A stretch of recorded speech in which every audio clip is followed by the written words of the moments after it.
So yes, we have 6 matches to talk about. We have one massive return.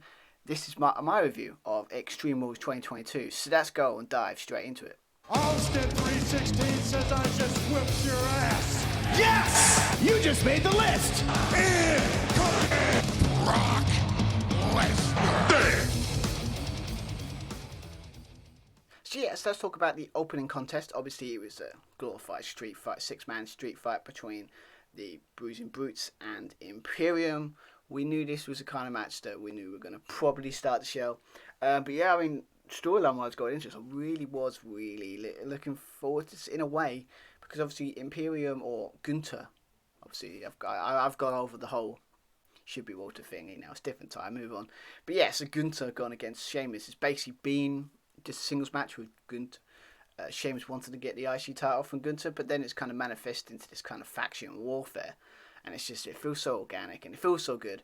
And I love, obviously their matches have been, their match at Clash at the Castle was absolutely amazing. Obviously I haven't seen their match on SmackDown, but it's probably equally as quality. So good matches there. I've seen the pictures of Sheamus's chest.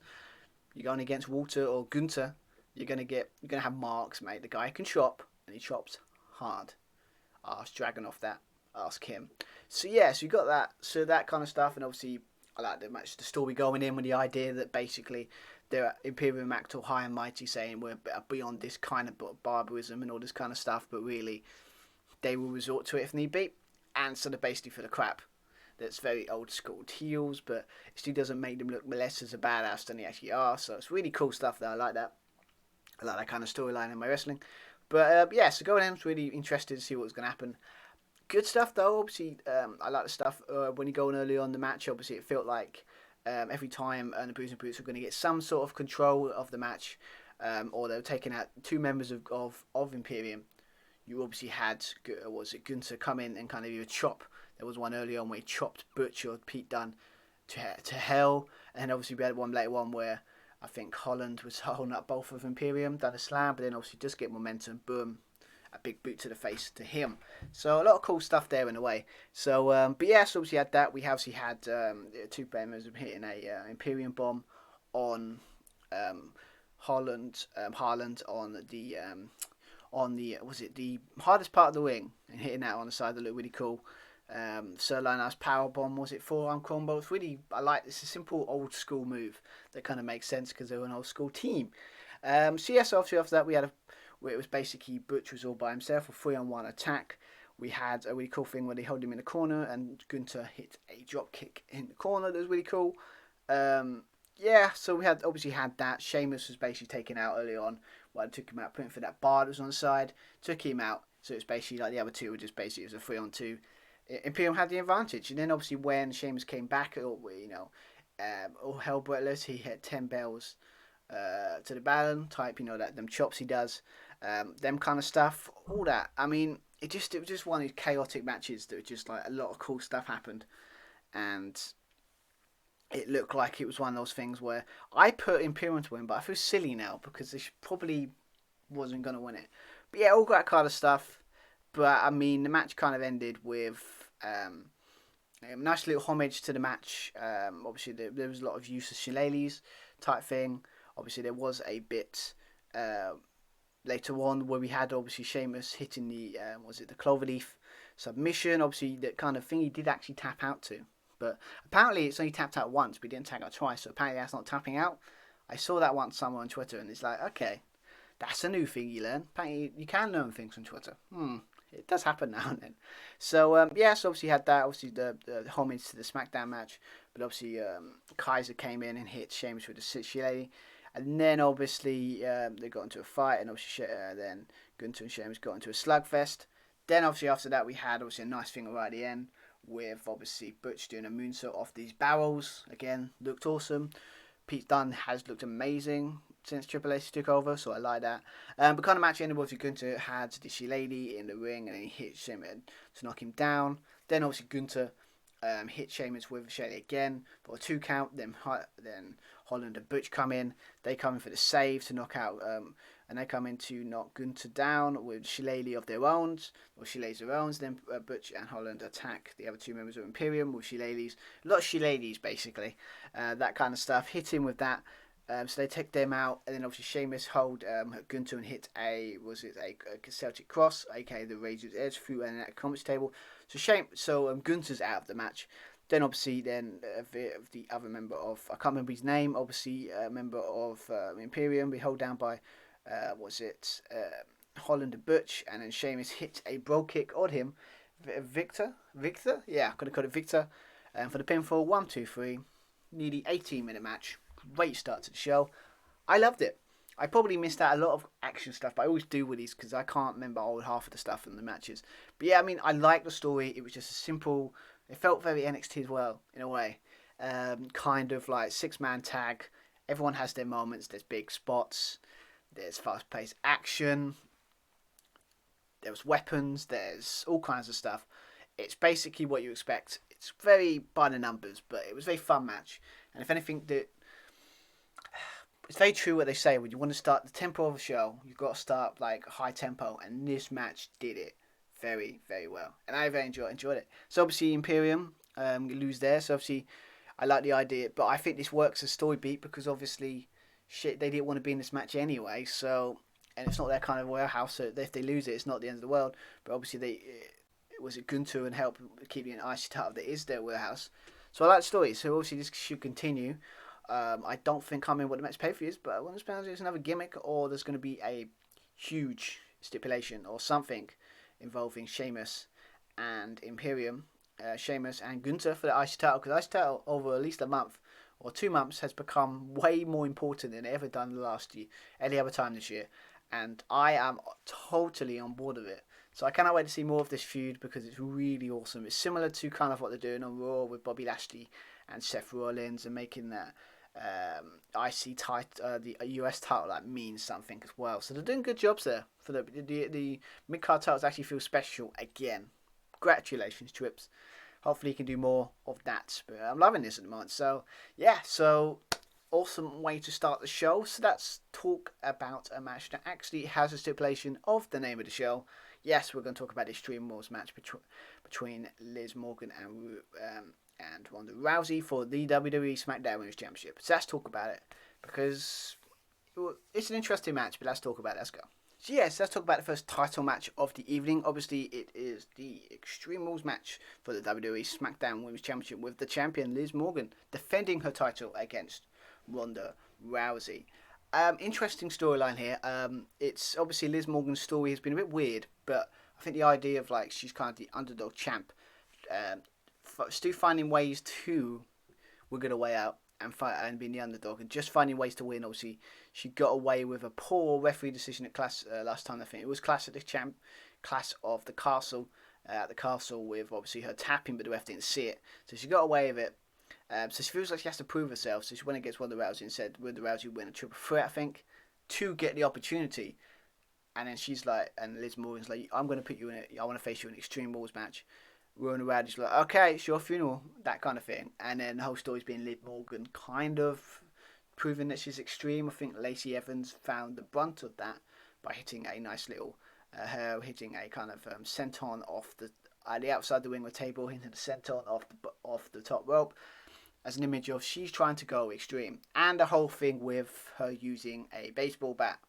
I don't know what it is, but because I might after the show actually start watching Raw and SmackDown, just because this show has made me realise they've actually got a lot of cool beats there. It's really cool, so I've got to check it out. So, but yes, obviously that's kind of the story there. Obviously, I'm still confused. The only problem I have with this match and the kind of thing, unless they've changed it and I need to watch it more, is the idea that so Ronda Rousey's like possibly the face here, right? And Liz Morgan is the kind of in between her. So that's what I mean. It's like the dynamics are off a little bit. I don't know if that's... So I don't know if it's obviously Liz Morgan. There was obviously stuff about that. We'll talk about that after we finish talking about the match. But yeah, for the match itself, very slow paced. Not a lot going on. in the sense of it wasn't as crazy as you expect Extreme Rules match to be. Obviously, a lot of it's basically Liz Morgan on the defensive a lot of the time, trying to get away from Ronda Rousey, trying to escape. But that makes sense for the story, so I'm not going to be like too bad for it. I think the show, the crowd was obviously quite dead for it. Maybe possibly because they said the confusion of who to cheer for, because obviously Liz Morgan has had a lot of boos recently. So I don't know if that's by intentional, because obviously she did tap out, and that's usually a heel move where she gets away with stuff like skin of her teeth type thing. But yeah, so a lot of it basically, a lot of Morgan getting basically beat the crap out of by Ronda Rousey, that kind of stuff. The best spot, kind of early on spot, was obviously she came onto the apron, obviously attacking her with the apron, very, was it Finley type thing, and while she was trying to get another weapon to try and attack her with, obviously we had Liv Morgan got the fire extinguisher and sprayed it in the face of Ronda Rousey. That's pretty cool. Well, you know, it makes sense. Obviously she got it wrong first time, but second time, that kind of stuff. Obviously she got to the mat. We got the bat. And obviously, it was a lot of back and forth between them trying to who's going to hit the bat. But it was obviously Ronda Rousey hits her with the bat. And a lot of stuff at the outside was really cool. But yeah, the manager just didn't have energy because a lot of the match dynamic was a bit weird.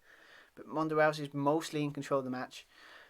We had some stuff with Liz Morgan trying to do some chokes, trying to that kind of stuff. We had a botch later on with the stuff where I think she was going to try and put the chair wedged in the corner, but then obviously she was trying to hit that move where she puts it on, like she puts the arms back and then she puts her foot on the back and then pushes her into it, but it didn't work, so they had to improvise, I think, that spot enough to do a thing where she just goes into the ring post, that kind of stuff. But yeah, so obviously we had a couple of knees to the face. We obviously wonder it's got a code breaker kind of thing into another chair type situation, or what was Liz Morgan, I can't remember what it's called though, but yeah, hit that.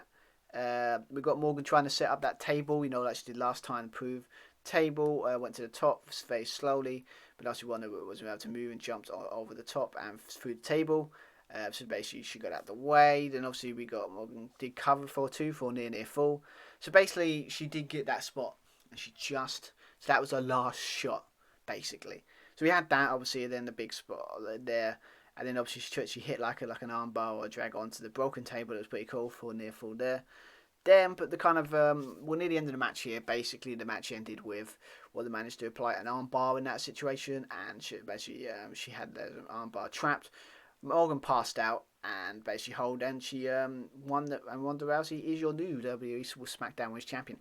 But the weird thing is about it, Liz Morgan was smiling when she was lost. There was a little joke thing where basically I think it was like Thingy was sitting, Ronda Rousey was sitting on her, and she was smiling. So I don't know. I mean, maybe she should say this. I don't know about that one, but yeah. So the story might be there because obviously there was stuff backstage that she was like in the corner, and obviously her Twitter was in the corner in the dark. There's a lot of speculation there, and obviously in her Twitter, it's gone black, no pictures. So take that what you will, but it seems to be they've got a plan to see why Liz Morgan. Okay, Ronda Rousey's champion again. I feel it's a transitional thing. There's got to be a transition to it, because Ronda Rousey's champion is not exactly exciting because they don't really give her a story character other than just she's a badass. So I don't know. I think she should be this. If she turns her into a heel, that could work. Because I think Ronda Rousey is a heel. I think she can do well as being a heel. So hopefully they do that. So it's a weird finish. It's a weird match. It was very short. It was only 12, 30 minutes.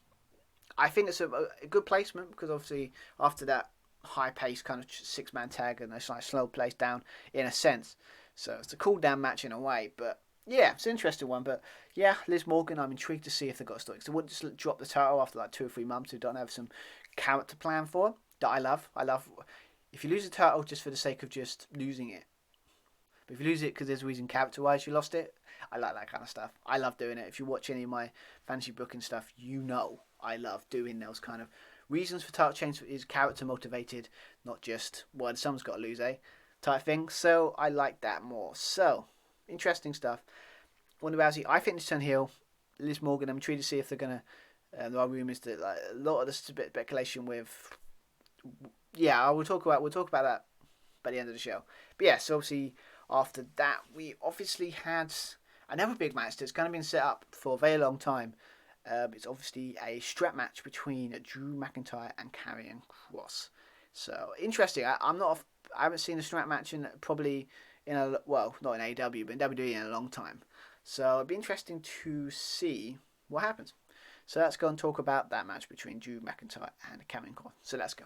So yes, let's talk about the next match on the card. Obviously, that was Drew McIntyre going against Karrion Kross in a strap match. Again, I haven't seen a strap match in a very, very long time. It's been a long time. I mean, obviously, if you in WWE at least, I mean, in AEW, we obviously had one. Oh, who was it? I can't remember. I mean, I think. Oh yeah. Oh, that was a dog collar match. I was thinking of Punk and MJF. No, that was a dog collar match, not a thing. Kind of similar in a way. Instead of the arm, it's the neck, but same concept of it. But so obviously this feud's been boiling up for a long time. Obviously, started one about a month before Clash at the Castle. Obviously, Karrion Kross returning after being released a couple of months ago. Obviously, one of the main new people to come back from Triple H has been recruiting all his creations, all his buddies, that kind of stuff. That's really cool. So obviously they repackaged him. He had his music back. He's got everything that made him great in NXT. Obviously he's got Scarlett back, so obviously he's got that kind of look, so the dynamic works. And obviously he wasn't involved in the bloodline stuff, but he's that was the debut in. But yeah, I've been waiting for this match for a long time, because obviously we knew after Drew lost to Roman, we hoped he didn't, but this was the match he's going to get. So I like that kind of storyline, where you know where he's going to go straight after. It's like he's got two. You can see it with some of the feuds recently, where everyone's got like two feuds on the go. Like Drew's going against he's wearing a bloodline, but he obviously had a feud with Kross. So when that's gone, and then obviously Finley would have another feud. It's so many cool stuff. I like that kind of stuff. It's very old school, where everyone's got where everyone's going to go, and I like that. So yeah, so I was looking forward to this, because obviously Kross, mixed feelings about. Obviously in NXT, he was his work was great. His presentation's been amazing, but it's just his style is left to be desired. It's very for more ground and pound attack type stuff. Obviously more judo, that kind of thing. That maybe it's because we've been spoiled with all these people having all these high flying moves. So it's nice to see that kind of. It's more very very character based wrestler, and it works in a way. But I mean, I was looking forward to this, because I wanted to see what they're going to do with Kross, because I still have that thing back in mind. I keep forgetting this is not Vincent Mann's WWE anymore, so I still have that back in mind. They'll do something, but it's like, I trust Triple H, so it's a good chance that Kross wasn't coming out and just looking bad, and now it's Drew.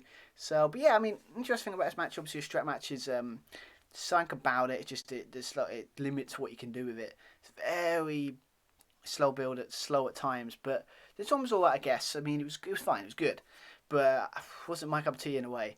But it doesn't really matter, because it's what really happened in the match, to be fair. But yeah, I mean, obviously we started off with Drew wanted this match, because obviously Karrion Kross kept attacking him from behind, so he wanted to make sure he couldn't get away this time. Again, simple storyline, makes sense. Why the match? Simple. Why do you need the match? Not just because it's stipulation. It's a reason for it. Simple storytelling. No, it's how hard to say, but I like that. So yeah, so obviously you had that, and obviously you start the match. You had obviously Drew put on the other side of the strap, but obviously Karrion Kross used it as an opportunity to beat him down. But it was a long time until he actually put that thing on. Karrion Kross. It was just brawl between outside. I think it went into the crowd, and then obviously to the barricade, that kind of stuff, and then it didn't really officially start for 5 minutes. So a lot of it was before the match. So, or something like that anyway. But yes, obviously you had that. Obviously you had Karrion Kross, cheap shot attack, and put him into the barricade, fight the crowd again. Didn't even match start. Then when it finally came back, you had toss Butte into the barricade, and officially the match started after I think it was like a 4-way slam onto the apron. Obviously took out Kross, and then obviously we got into the actual match. Cool stuff. A lot of obviously there was a lot of stuff with Karrion Kross working on the arm of Drew, but early on it was mostly Drew with the using of the whip of the strap, that kind of stuff.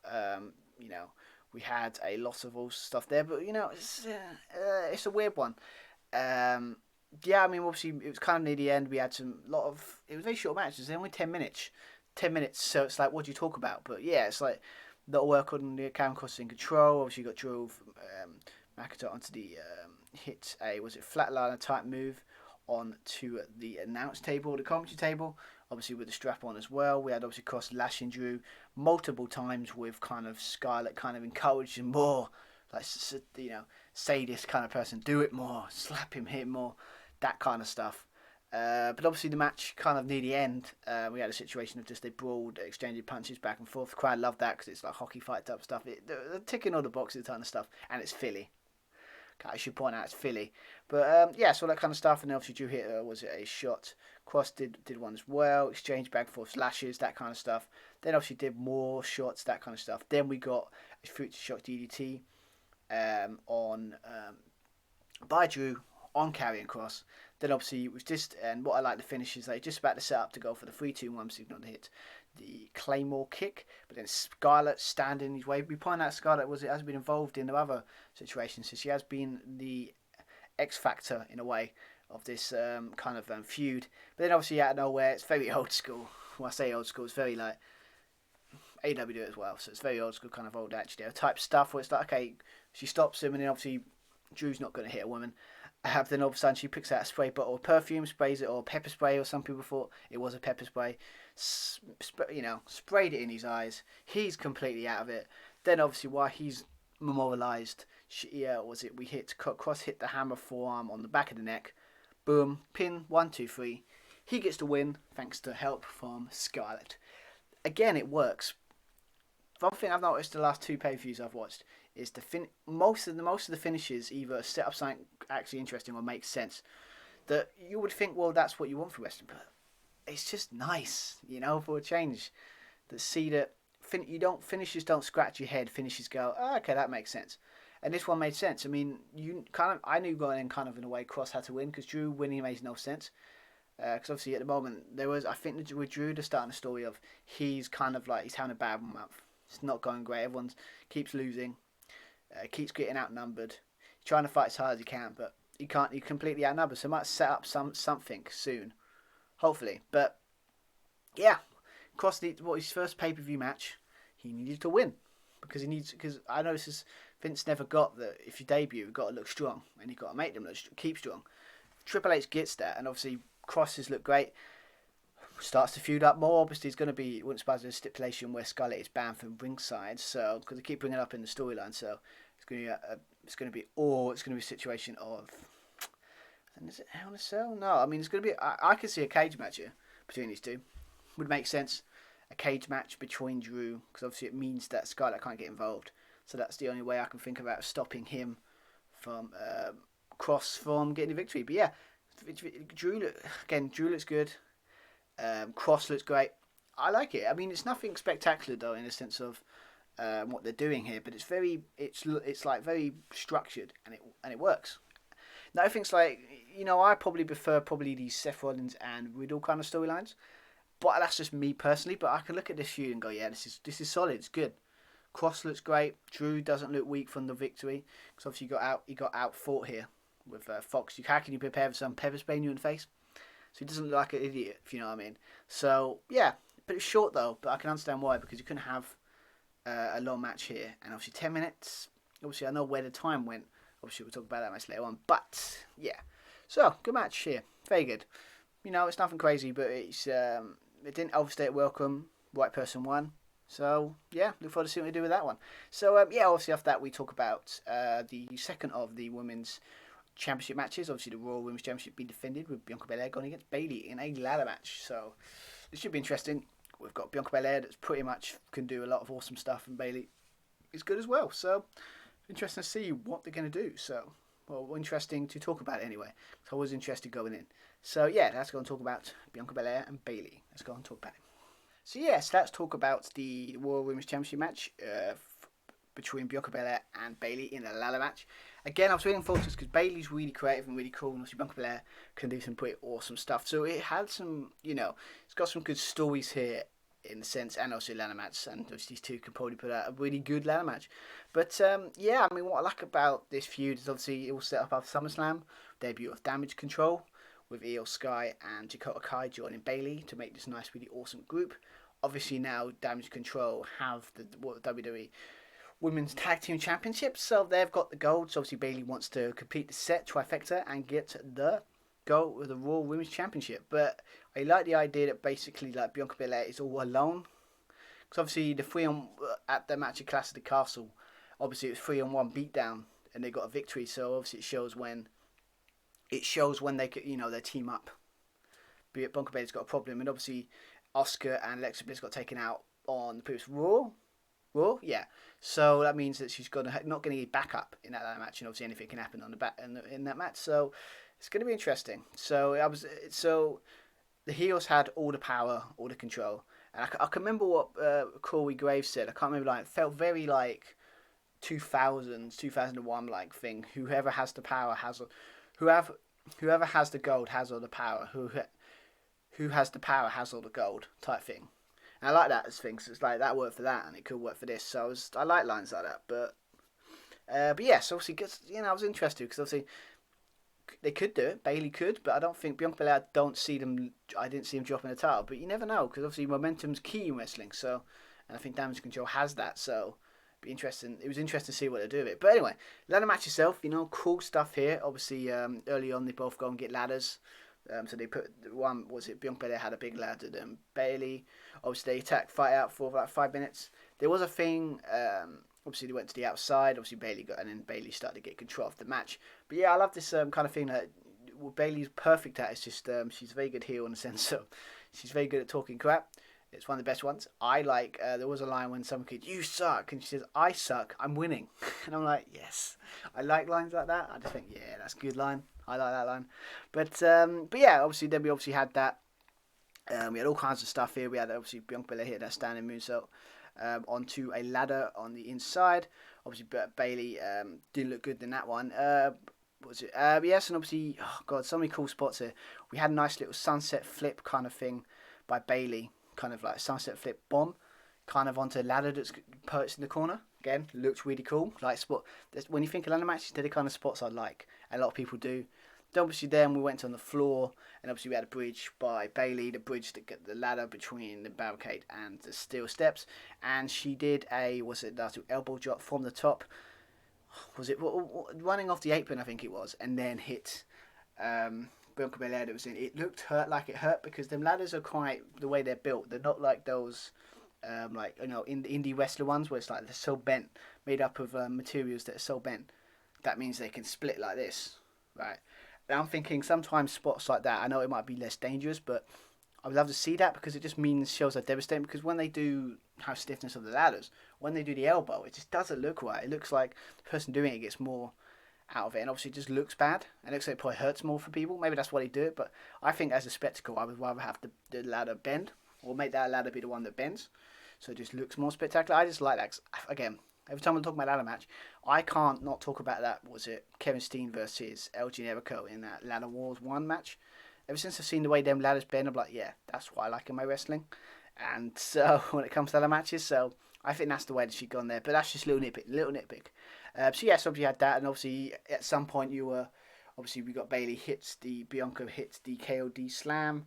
Obviously on Bayley, and obviously she was climbing up the ladder. Looks like she was gonna win, and then guess what happened? It was only a matter of time before the rest of Damage Control come out. Sky and Dakota knocks Bayley down. Obviously, they pointed out that obviously she's not going to get any help from her friends because they'd be taken out on Raw the previous week. So obviously beat down. Obviously it looks like it was going to be a situation Bayley's going to win. I threw up the ladder, but then obviously a nice little thing with Bianca struggling to hit a double KOD on both Kai and Sky, but obviously she struggled to do it because of the positioning of both people. But yeah, she did it in the end, but they said she hit it. It was very good. I mean, shows the strength of Bianca Belair, shows how bad she is. Obviously then was able to and obviously stop Bayley from climbing up the ladder. So obviously kind of match end, obviously you got Bayley whipping Bianca into the ladder against the turnbuckle. She set up on the corner. Then obviously Bayley hit her rose plant finisher slam into the mat. So it looks like she hit her finisher. Bianca hit hers. Bayley places under the ladder to try and do that thing where she can't. But everyone knows that never works because when you're on this ladder, you can just go push it. But she did it, but she's done it quite obviously slow, so it didn't look as spectacular as I've seen it before done. So it didn't look as good, but it never works. Never works. Because obviously they can just push themselves up. It's weird.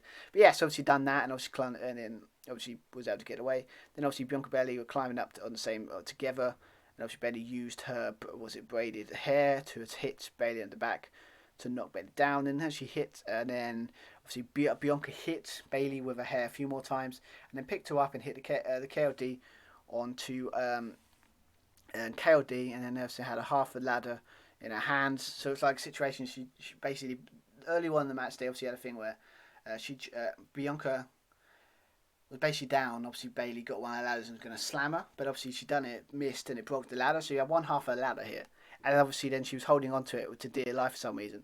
I think it was one in the corner, and then picked it up, and then she hit the KOD, and then done the flip. She landed on the ladder, so she's out. And then obviously Bianca climbs up the ladder, grabs the title, and gets a victory for a basically 16-minute match. Very good here.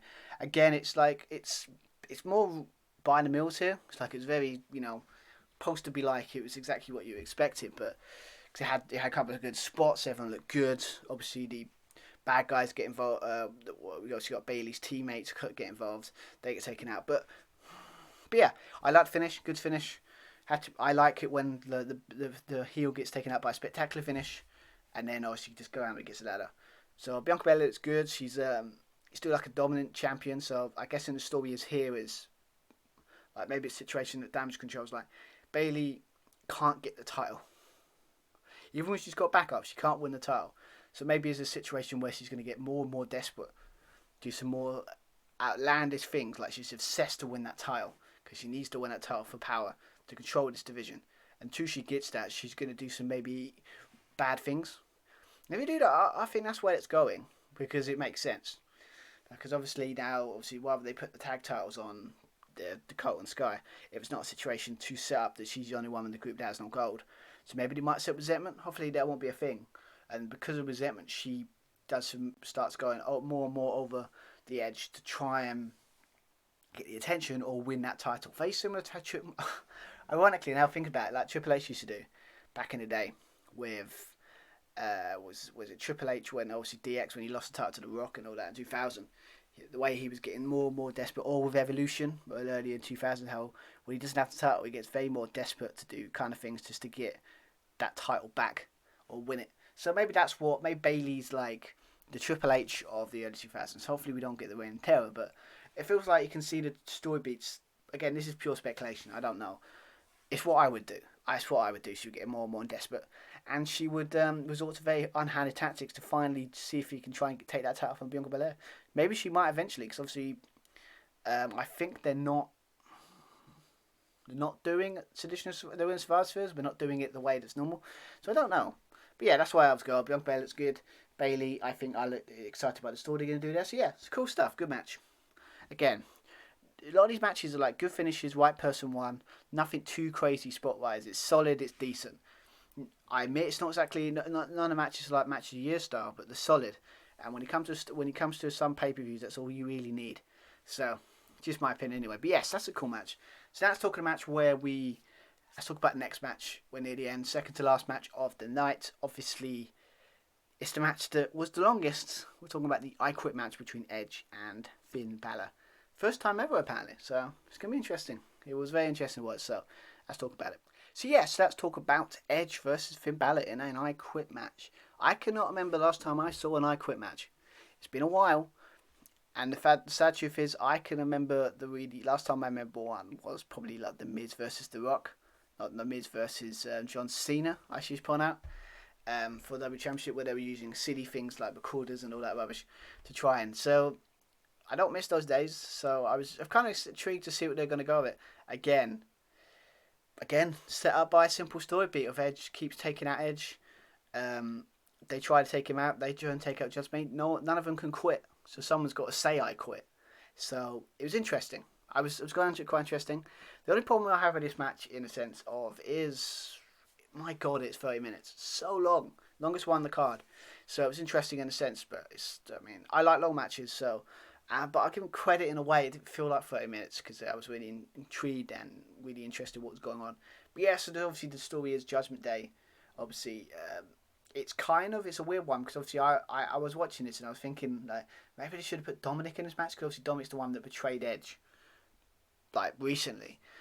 But I mean, they kind of later on it kind of made sense. But like yeah, Finn Balor, obviously Edge, good little kind of leader. They say he's the leader of Judgment Day, but let's be fair, it's probably Rhea Ripley's probably a leader, or like the leader in the shadows maybe. I don't know, but it's a weird one. But yeah, I mean, yeah.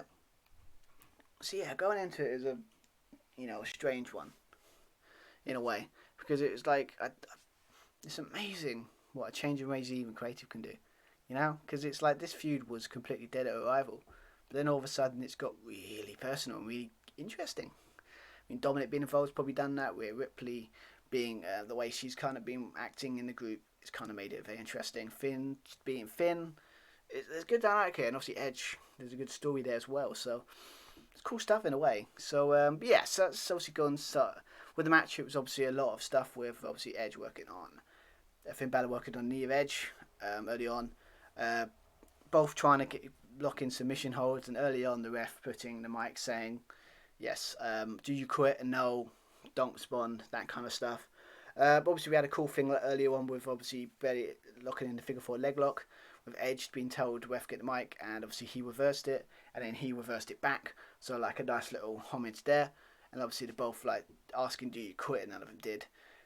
Then we got a nice thing with Edge picking up Belair, Finn Balor, and putting him for the barricade, the timekeepers area. Then obviously we got them chasing for the crowd. Found their way like suplex into the crowd. Found himself onto the where the kickoff show stages. Edge found a hockey stick. Obviously it made sense because obviously I think they're in very big. Philly has got a big ice hockey thing, and obviously he's Canadian, so. Take that with what you will.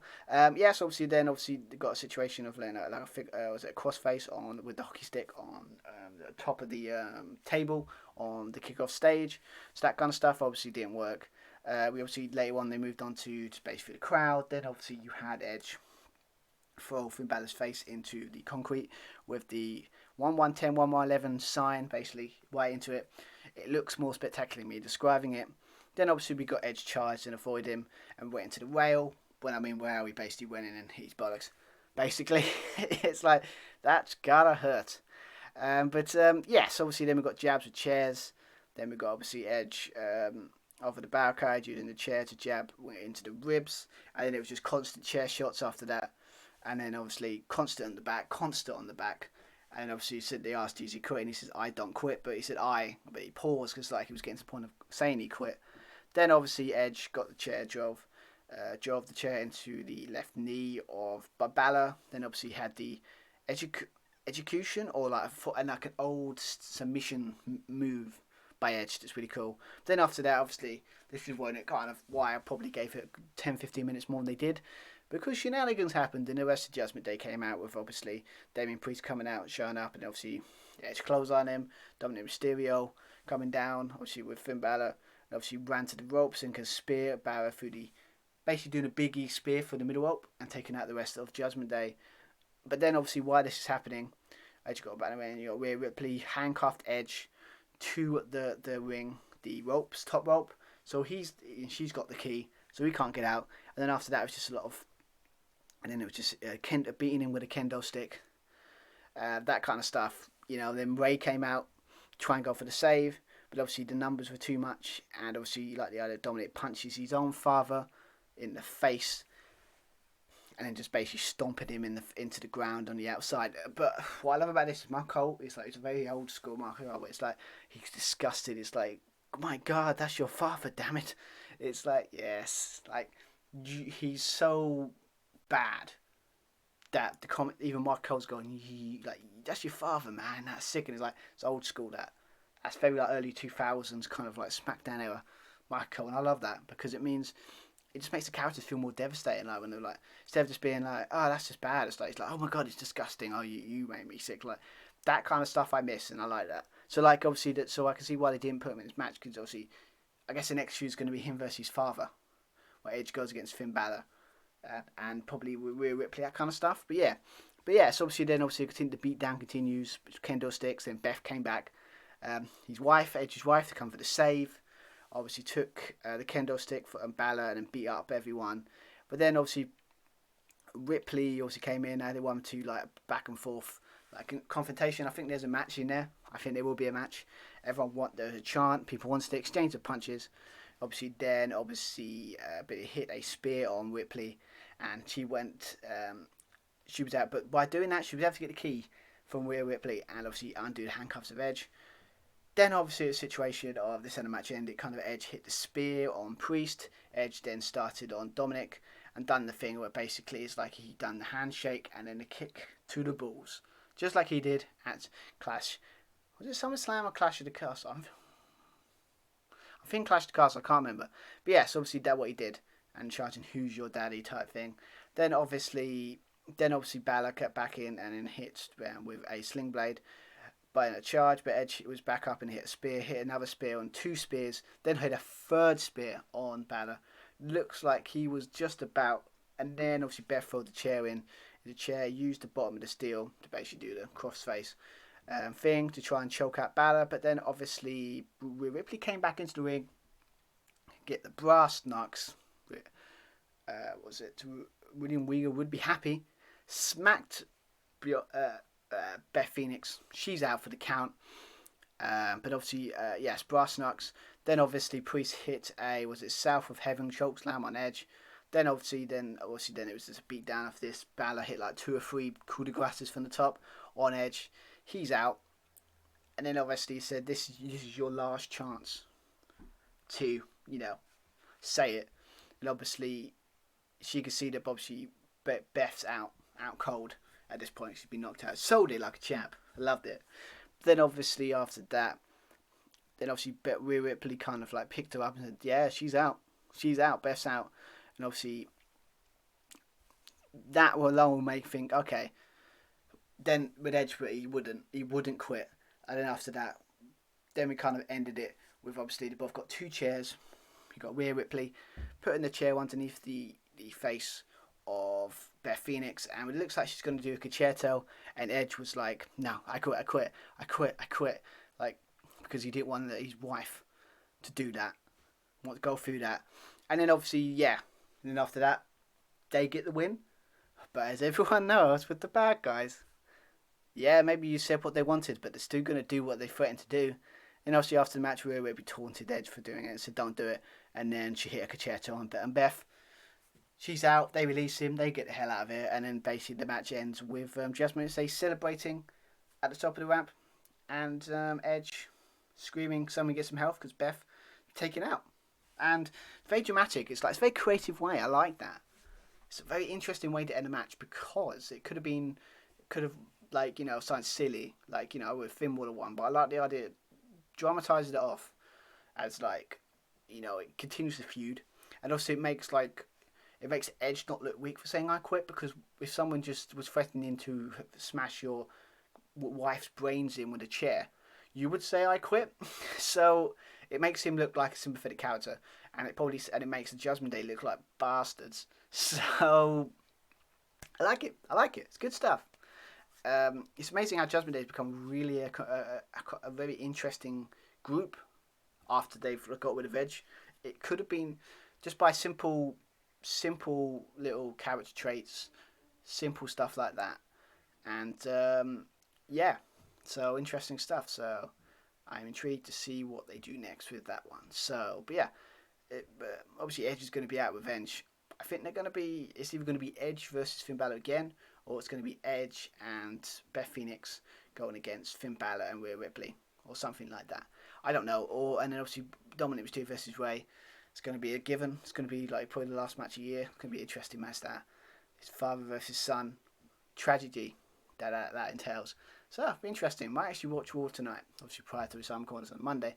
So it'll be interesting to see what happens there. So yes, let's go in to talk about the main event. Let's go and talk about the Fight Pit. Matt Riddle, Seth Rollins. Let's go and talk about it now.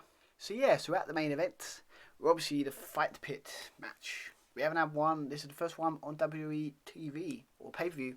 It's the first one they've done WWE programming. Obviously, there was 2 on NXT. I think, and 2 involved Timothy Thatcher going against Matt Riddle in the first one, and Tommaso Ciampa in the second one. I know because I watched them both. Very brutal, very good matches. It's basically what a cage match, but it's just taken out the door. different rules. It's kind of like an MMA fight thing. That's kind of what they're going for anyway. But yeah, so obviously it's a match between Matt Riddle and Seth freaking Rollins. A feud it's got really very intense and very good. It's got very personal, very quickly. To be fair, I was kind of didn't know much what was going on until I heard the interview, and obviously the bit when it got personal about Seth bringing up Riddle's kind of family and all that kind of stuff. Then he, like, the way anyway he reacts to it, I was like, yes, I'm on board with this. I love the intensity. And obviously at the Clash of the Castle match, that kind of temper lost in the match because he was furious at him. Obviously he was able to Seth Rollins to hit one curse stomp and then hit that second big one from the top to get the win there. So it's like using his emotions against him was the story of that. So it's interesting, obviously in that match he used it against him. So now Seth's in a match against Matt Riddle in an environment that suits him well, because obviously he's from MMA background. That's what makes Matt Riddle very unique, in a sense of for everyone we know it's a guy MMA background. He's very unique in who he is and the way his style is. So yeah, so going into it, I mean, I was kind of thinking what would be in the main event. Now I want to think about it. This makes perfect sense. The feud's more intense, the most intense feud. Both know they can go, obviously, from their match at Clash of the Castle. And yeah, and it's a new concept, so it needs to be the main attraction.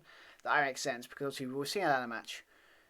Yeah, we're seeing a ladder match, seeing an Extreme Rules match, like fight pit match. Never seen it, so it was interesting to see. So going into it, we should put that they had a special guest ref. I can't remember his name off the top of my head, but obviously he's a legendary MMA fighter. So they got obviously a special guest there to kind of officiate that match, to put a bit more eyes on the product, probably more like MMA kind of fans on the product. Makes sense, because obviously that's what they're going with this kind of match. But yeah, so obviously with this match it was very technical. First off, a lot of grappling, which was MMA kind of style fight. So a lot of grappling, that kind of stuff. But I wasn't into, obviously Riddle done that really good springboard spinning kick off, like bounced off the cage and hit Rollins with it, where it got interesting. Obviously we had a lot of, because he knew each other very well, a lot of back and forth, like counting each other's moves, that I thought was really cool. But yes, obviously we had a bit where obviously Riddle was getting more aggressive, and like the idea that basically the ref, I wish I knew his name off the top of my head, but yeah, like pulled him off and he was like, no, I'm in charge here. I lay down, like, you don't treat me like that. And it was like, oh, so he's one his ref. You could say it's like, why was he there? But I could see it was more of then I just gave a bit more of the importance of the match, I think. But I could see some people, if they would say, why was he in this match? They really contribute, but then you don't want him to be involved in it, because then it'd be very old school Attitude Era kind of stuff. But yeah, so obviously we had that, like German Suplex. We had Riddle kept going for those triangle chokes, but obviously Rollins had to get out of the way. With all kinds of stuff. Obviously near the end, obviously this was only like 14, 15 minute match. It wasn't that long, to be fair. So obviously then we obviously it's two platforms, this thing. So he climbed up to the top of the platform, and obviously he hit some sort of frogs. He climbed the top? I think he climbed to like the top of the pit, yeah, and then hit like a 5-star frog splash type RVD move, because obviously his gear was very RVD, and obviously started to show he went RVD, like. So I think he was very inspired by him in this match. Hit a frog splash off the wall of the cage. Looked really cool. Obviously Seth Rollins, he is really cool. He's an architect. He's the visionary. If you have to think of visionary ways to hit cool moves. Obviously then we had with Seth Rollins trying to hit a head and neck submission. Couldn't lock it in, but broke free of it, and obviously dropped him in. And then we all got an RKO, first the RKO from Riddle on Seth Rollins in the middle of the ring. Then obviously they both got up. Then you got Riddle hitting punches. And then obviously Riddle wanted to go for another RKO, but that was a push him aside and bounced back off the cage and hit the stomp. So basically both RKO by Riddle, stomp by Seth. So they're both hitting their moves, that kind of stuff. And then obviously you've got a situation of so obviously then we had that kind of stuff. Then he climbed to the top of the kick. Obviously bounced off the cage, hit with stomp. Then obviously climbed up after Rollins on the platform, so Rollins went to the top try and say come here, that kind of stuff. Obviously Riddle applied. Then obviously I like the idea that he climbed up and he kind of tried to, he was pushing him off. It looks like he was going to fall off from the platform. He used like the kind of thing they used to lower, and he tried to hit a choke on him, like a sleeper on him, holding him like that, like how high that on this like pole thing. It looked really cool. I'm describing it terribly, but it looked really cool. So we had that. Obviously, then they started kind of fighting on top. We had like a buckle. Was it Rollins hitting a buckle bomb? It didn't look as bad. Like we were right, like buckle bomb onto the cage, the side cage on the top of the platform. Then obviously we had a situation of obviously Rollins. Buckle bomb onto the cage, and obviously claimed after him. After that, then we hit. Yeah, then obviously there was a Hurricanrana, then we hit a buckle bomb from the top. Then obviously went for a stomp, and then went for a stomp again, but Riddle was able to hit RKO on the platform. But obviously Riddle fell off type situation. I think was it beforehand he obviously hit a if I remember, like before we did that, he hit a pedigree on the top of the platform. But obviously it was talking to the referee saying make the count, but the rules are he has to be in the ring to make the count. So obviously after that, then obviously RKO was it by Riddle. Then obviously was it Rollins fell on the floor. But like it was on the whole science didn't look so bad, but I can see why I would, because I would perform from that distance, that would hurt, especially with that canvas. So obviously after that, and obviously after that, Rollins is down. The big spot of the night obviously was the situation of Matt Riddle was got up and he was able to hit a floating bro backsplash on Rollins from the top of the platform onto Rollins in the ring. It looked amazing, great stuff. When you got platforms like that, it's set up for them kind of spots, and I like it. That kind of cool stuff. And then obviously Riddle sold the hell out of it, like screaming in pain. Then obviously after that, it was kind of both selling it. And then obviously Riddle went for a triangle choke submission, had it locked in. Rollins kept hitting power bombs, hitting Riddle onto the cage, trying to get out, but he couldn't stop Riddle to release the chokehold. But then he properly got it locked in, and then it was just a matter of time. And then you got Seth Rollins get the tapped it out, 1, 2, 3, and Riddle gets the win for a 15-16 minute match. I would have liked it maybe a bit more, because obviously if they took a couple of minutes off that I Quit match and put it on this match, I think the match ended kind of like, oh, okay. I think it needed a bit more of a spectacular finish, but I could see with the submission thing. But yeah, it's good. I mean, obviously Riddle's match, right person won. He caused he was going to win it, so like it's one apiece at this point.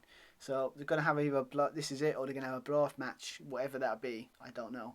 I mean, have we had Hell in a Cell yet? I'm sure we've done Hell in a Cell. Have we done Hell in a Cell? This kind of match to be perfect for Hell in a Cell. So, no, we didn't do Hell in a Cell because obviously Rollins versus Cody was Hell in a Cell a couple months ago. Yeah, I'm wrong there. But yeah, so good match here. Very good match. Good way to end the show. I think it was like the best match to come out of the show. It made sense. And I think it was good stuff. But normally, this would be a kind of situation where you would think, okay, this is the end of the show. Let's go to the final thoughts. But no, there's one more thing. And let's be fair, what the show is going to be remembered for. But let's talk about it. We can finally go and talk about it. Yes, we're going to talk about Bray Wyatt's return. So let's go and talk about the final act of this show. Let's go and talk about it. So yes, let's talk about. It's not really a main event, but it's kind of the thing that everyone's really going to be talking about the show, and what everyone online was talking about the show, and what most people are going to remember about the show. And that's obviously the return of the Eater of Worlds, Bray Wyatt. I didn't bring up too much in my other parts of the show, but there were like simple snippets of like, obviously going into it, they had a lot of these bunny references, stuff you scanned, like, a mystery you got to figure out. I think it's good marketing for that. I like that kind of stuff. But yeah, so obviously and it's been like the worst kept secret in wrestling there, it was Bray.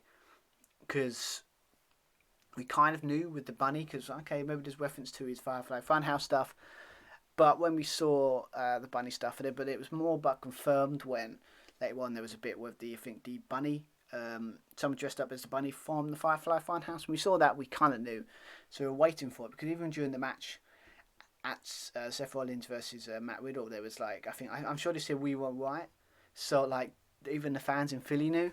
So they were kind of waiting for the moment. A lot of us were thinking he would get involved in the end of the match, he'd be involved, but he didn't really. He kind of just, so Matt Riddle kind of like celebrated. They even put the stuff at the bottom to say it was finished, and it like they called it off. And then you think, oh no, they're not going to do that. And then lights went out. Cole kind of saying, "Are we still on air?" type thing. That's really cool. And then it just went really dark. Obviously, the cell phones lights were out, so obviously it was like very, got the whole world in your hands type situation. Got a massive pop when they hear the darkness and obviously hear the whole world in his hands. Ian said it right, and then they kept pausing between like people dressed up as the characters of the Firefly Funhouse. Obviously, you had the I can't remember all of them. Like you had, what was it? The pig. The pig, Pepper Pig. Oh, not Pepper Pig. Pepper Pig. You want the Pepper Pig, but like the pig that obviously was in it. Like he was dressed up. Then it was Sister Abigail. Then he had obviously the monster, the Kross type figure monster thing there. Obviously that kind of stuff. It was just panning to all these characters and like, okay, it's interesting. A lot of people online have rumoured that this is like who are behind those masks. Maybe it's more than just a good spectacle. Maybe it's like a start of the White Six. Maybe I think that's what's going around, or 7. On the internet, so it'll be interesting to see what happens there. But yes, obviously then obviously, obviously after that we had obviously that kind of stuff. So then we didn't know, and then we kind of went to a thing out the back where it's like someone exploring the old ruins of the Firefly Funhouse, all these kind of decrepit, like it makes sense. It's a very horror movie type thing, and then And then obviously after that, we've gone through his career, and then obviously, we forgot we hit the Fiend. We had the Fiend. Obviously, basically it's gone through all the stuff, and obviously you had the Fiend. Someone wearing a Fiend mask. Obviously you had something like a Fiend mask on the commentary booth, like of neck, on the commentary table, and obviously Michael was like, "What the hell is this? Like, really selling it? Love this." Then exploring the old Firefly Funhouse. Then obviously he went through the door. Then he had a nice little thing with the door, and it was lighting up. Some people said it looked very similar to the way they lighted up when Brody Lee, or formerly known as Luke Harper, was there. And that was cool. I liked that. So, in a sense of like, maybe that's homage to that. Because obviously I think today or the day before, obviously when this happened was like the match, day of the final match of Brody Lee. So, maybe it's homage, maybe it's just looking into it too much. But yes, obviously then, so we looked at the music, obviously problems with that, then the door opened. And then obviously we teased. Then after that we showed the door open. Was it shown at the entrance? Then we saw a lantern with a man in a mask. What was it? It reminds me of that thing of that famous transmission thing over the years, where someone like took over a broadcast and it's basically like some guy with the mask and all that. It felt like that. It's got to be homage for that. Then obviously we knew it was him. Took off the mask. It's Bray Wyatt. The fans charging holy shit. Then obviously we stare. Like end on him, and then the lantern he blew, and then he says, "I'm sure we didn't hear much because obviously the sound, but it's like he said, I'm here," and then went off, and then we have the new logo of Bray Wyatt, and that's how we ended the show. Oh my god, this is brilliant! Loved it. I am a huge fan of Bray Wyatt. I've always have been ever since 2013-14. I love what they've done. I liked the cult leader aspect of his character. He wasn't this supernatural being. People forget that he wasn't that. He was just a really charismatic cult leader. Then they obviously brought in the kind of spooky supernatural stuff. Then it went all down the pan. Brought it back with the Fiend. Again, interesting, cool stuff they did. Then obviously they ruined it as they did. So the question is going in: what's coming back? Is it Bray Wyatt? It's going to be the Fiend. It's going to be a mixture of both. Is it going to be some sort of story? I hope they bring back Bray Wyatt, the old Bray Wyatt, because they would know Triple H would know what to do with him. The guy is one of the best promo guys I know. He's great. What always annoyed everyone was he couldn't back it up in the ring. If he can do that, it'd be a megastar. He already is. I mean, that reaction shows people love Bray Wyatt. They want something to do interesting with him. So it'd be interesting to do, because obviously you could sit there and say, well, he came after Matt Riddle. So it's like maybe he's gone after him, but then to be fair, we don't actually know who he's after, so it's very unpredictable. So you can sit there and go, I need to watch Raw. I need to watch maybe SmackDown, whatever he's on.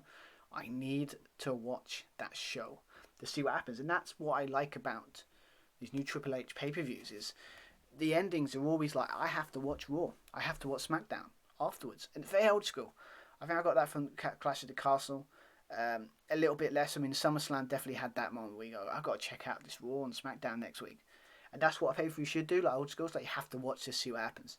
So with Bray Wyatt return, I actually might break a thing and actually watch Raw for the first time in a very long time. Because it has been a long time since I watched it, because it's become a habit now of me not watching more WWE programming and the weekly TVs anyway.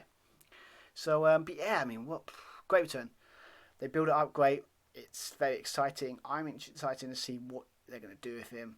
I don't know. So I might watch Raw tonight and see what happens. Obviously, prior to this, when this is going to be out, it might be out of date. But yeah, all I'm going to say from right now, I'm loving it. Obviously, if I'm talking about the future, not going to love it so much. I'm going to say, well, I probably loved whatever they did. So, but yes, great ending. But I had to do a separate thing and just put it instead of tagging it on the thing, the end of the final match. So, but yes, that's loved it. Can't wait to see what they do with it. Great end to the show, and it's kind of what it's going to be remembered for. So, enough of that. That's locked down this review, and I'm going to put my final thoughts on the whole damn thing. Let's go and talk about. Let's go to my final thoughts. Let's go. So yes, that's my review of WWE Extreme Rules 2022. Again, a very good show. I think it's not like, obviously, if you're going to compare from like Triple H's kind of like 3 shows he's done so far. He's done SummerSlam, kind of Clash of the Castle. Obviously now this is Extreme Rules. It's probably not the weakest, but it's solid. It's a solid show. It's like the opener's good with the with the Imperium going against Sheamus's group of. It's because it's 2 B's. It messing me up because I'm dyslexia. But yes, the opening match was good. Most of the women's matches were pretty solid to decent. The I Quit match was very interesting. The strap match was short, but it done what it needed to do. The I Quit match, I would say a bit longer, but for the extreme storyline they're going for, it didn't feel like it, so it's good. And obviously, a solid, maybe not out of this world finisher. And normally I'd be like, okay, maybe the closing match was a bit overwhelming, or it was good, solid, but it wasn't actually spectacular. It was like, amazing type thing. But they were smart to leave the Bray Wyatt reveal right at the end. I mean, right to the end. Just when you think, like, very old, like when they're watching Stone Cold, like a situation old school when they did it with Triple H. Was it Backlash when there was teased that Stone Cold would come, and they left it so late to eventually turned up. The crowd went nuts, and that's what I think they did here. They left it so late, even making you think that the broadcast is over before he came back. And when you did do that, then boom, the crowd were like, oh, disappointing. And boom, he came back and like, oh my god. And Bray Wyatt, and it ended on a high, but in a good way. And I think that's what this show's going to be remembered for, is for the Bray Wyatt turn. Maybe not for none of the matches, maybe. I mean, but then again, it's Extreme Rules is kind of like a B-level show, so not everything's got to hit out of the park, but it's got to be solid and progress things well. I think this show did that very well. So if I was going to give it a rating, I'll give it 7 out of 10. But that's because of the show overall. It was a solid show. Obviously, if I was going to put the Bray Wyatt finish, I would put an 8.5, maybe an 8. But then that'd be unfair because it's just one big moment. But as a match collective result, it was a solid, good show. Question is, you want to go and watch it? I would just watch it for the finish, like for the Bray Wyatt return, because it is worth it, because it is really spectacularly awesome. So I would do that. But yeah, definitely would. But I would check this Triple H sale. I would check it out at the moment because he's putting out some really interesting, unique, and solid storyline motivations, and it's just fun. It feels like everything's going. They're making right decisions. It's just sad. I just wish I can. If they've done this years ago, you can say if they've done this years ago, AEW wouldn't have existed. It's crazy when you think about it. But yes, obviously, talk about AEW. One thing I got to point out, obviously I didn't do a review of All Out. It was a very crazy week, and obviously trying to fit in and find time to do it was difficult, because obviously they put like 2 or 3 shows in one weekend and couldn't handle that kind of. So sorry if I don't have AEW review. Obviously, I will hopefully put Full Gear whenever that comes out, probably in November. So when the next AEW, I make sure I would have a review on that. Obviously, it's coming up to that season again where there's going to be a pay-per-view in Saudi Arabia. And maybe my stance, maybe Josh's stance as well, is that we don't review the Saudi Arabia pay-per-views. So I don't know what I'm going to do. There might be a situation, you might not have another review for a month, or I might think of something, really cool, alternative, kind of to review. Maybe I might review an old pay-per-view. Maybe I might put a poll and I can review that. We'll think of something. So hopefully I'll be back. I think they've got, I can't remember what the last pay-per-view got. So maybe it's Survivor Series, maybe. Survivor Series might be next one. So I'll be back for the next WWE pay-per-view. We're back for the next AEW pay-per-view, hopefully. And yeah, hopefully you enjoyed. If you like what you see, please like and subscribe. Hopefully it gets to that 300. And yeah, so all more I can say is I've been Stuart Irvine, and I'm glad, hopefully you've enjoyed this review. And I'll be back soon on my next review. So until then, have an awesome rest of the week, and see you guys next time. Alright, bye everyone. Bye.